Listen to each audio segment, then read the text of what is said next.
Hi, this is Visit Pro 3 channel. In today's video, I will show you how to see your link history on Instagram. Before you get started, don't forget to subscribe and turn on the notification to keep you updated about this channel. So, let's go! You can view website that you've visited on Instagram in the past 30 days in the link history page of your activity. Link history is a list of links to the website that you visit on Instagrams and app mobile browser.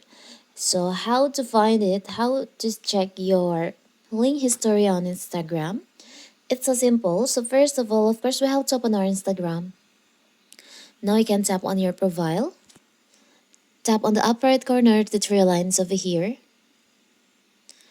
Tap on your activity. You can scroll down on how you use Instagram section. There is an option link history.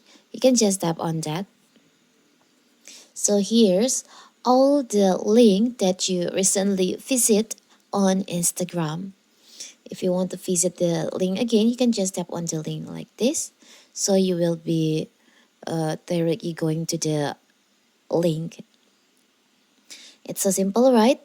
So that is how to see your link history on Instagram. Don't forget to like and subscribe and turn on the notification to keep you updated about this channel. Thank you and see you!